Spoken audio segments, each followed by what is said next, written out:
अस्सलाम वालेकुम। सिरात.e.मustaqeem चैनल के ज़रिए आप तमाम हजरात की जानिब से पूछा जाने वाला एक अहम सवाल कि फ़्लाइट्स कब शुरू होंगी, उसका जवाब दिया जा रहा है।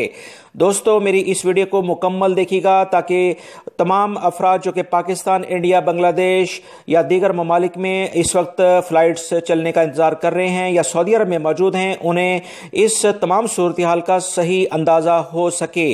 तफसीलात कुछ ये हैं कि वजारत सेहत ने आज एक अहम प्रेस कॉन्फ्रेंस की है जिसमें उन्होंने बताया है कि सऊदी अरब में बढ़ते हुए रोज़ाना की बुनियाद पर मरीजों की तादाद काफ़ी तशवीशनाक रुख इख्तियार कर चुकी है। मरीजों की तादाद के अलावा इस वक्त सऊदी अरब के मुख्तलिफ शहरों में कायम करंतना सेंटर्स में भी 40,000 के करीब लोग ज़ेरे इलाज हैं। इन 40,000 मरीजों में वो भी शामिल हैं जिन्हें घरों में आइसोलेट किया गया है। ये बीमारी कोई मजहब, अमीरी, गरीबी, उम्र वगैरह का लिहाज नहीं कर रही, बल्कि सबको मुतासिर करती आ रही है।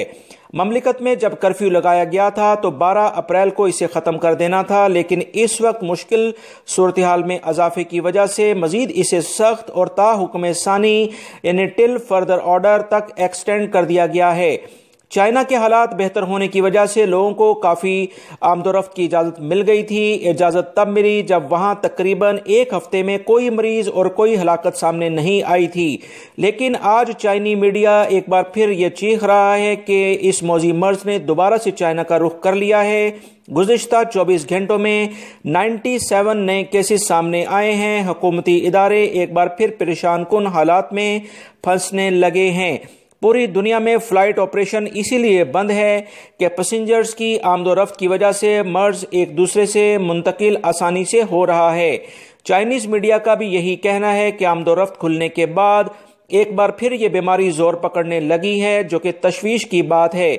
और 97 केसेस में ज़्यादातर वो लोग शामिल हैं जो बाहर से चाइना पहुंचे हैं। इस सारी तफसील के बाद आप अंदाज़ा लगा सकते हैं कि फ़्लाइट्स चलने के लिए मज़ीद वक्त दरकार होगा। फ़्लाइट्स ऑपरेशन इंटरनेशनल लेवल पर खुलने में काफ़ी वक्त लग